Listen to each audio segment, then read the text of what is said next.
For today's video, mga katambay, dahil po may pasok ang ating mahal na asawa, may sideline na trabaho po kay Ninang Lerma Uy. Shout out po sa iyo, Ninang Lerma Uy. Salamat po at sideline niyo muna kahit 2 araw ang aking asawa, at least may panggastos kami. E di, ang inyong katambay po muna habang nakatambay sa bahay ay magluluto ng pagkain ng mga bata. Yan po. Buti rin po may nagpautang sa atin ng isda, si Kuya Milo at saka po si Ate Ellen. Shout out po sa kanilang dalawa. Bali sa Lunes daw po ang bayad niyan, di at least may stock po kaming pagkain. Yan po yung isa kong paraan, mga katambay. Tips ko lang po, mga katambay, yan po yung pwede natin gawin. So para makatipid tayo, kung mahirap naman po tayo sa ating tahanan, edi ganyan po, kung bilangin po natin sapat na makakain lang, then i-separate po natin siya sa lagayan at ilalagay po natin siya sa ref para po at least hindi po tayo mahagad sa ulam at bili ng ulam. At least fresh pa rin po siya pag na-fried natin.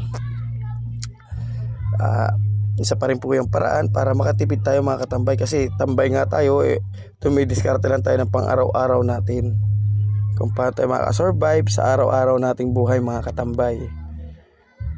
Yan po, na kung saan yung ating nga pong Goto Mami na pinagkakakitaan kahit pa paano po makasapat man lang po sa pambakon po ng mga bata, kasi ang hirap po talaga, mga katambay, ng magkaroon ka ng income na nasa bahay ka lang.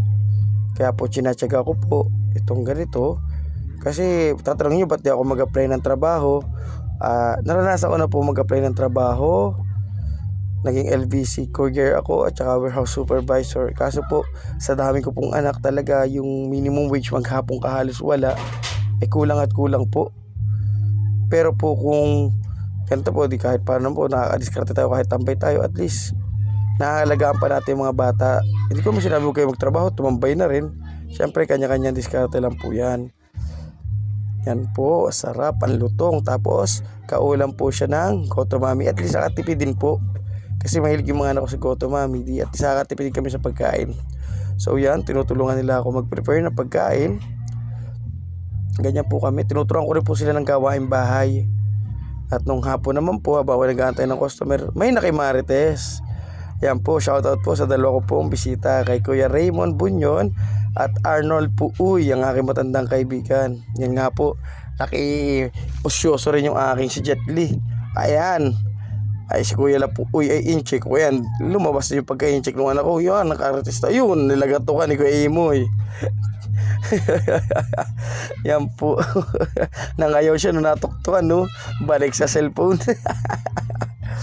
Di tamang kwentuhan na po kami. Buti nga po may mga ganyan tayong kaibigan na naalala tayo na baka naiinip tayo. At least ganyan po. Tapos nung gabi po, habang actually ka-customer po tayo niya kahit ilan, na nung gabi na po may dumating po. Yan po, shout out po sa iyo, Kuya Froilan Guerrero. Yun, sinapok at natagpuan na rin niya si Karkar, kasi siya yung nagpasemplang ng motor ni Kuya Froilan ko. Naalala niyo po, mga katambay, nung January 1 ng gabi. Kung napanin nyo po, kung marireview nyo yung video, andun po. Yan, nakitambay po siya. Salamat po sa panonood, guys.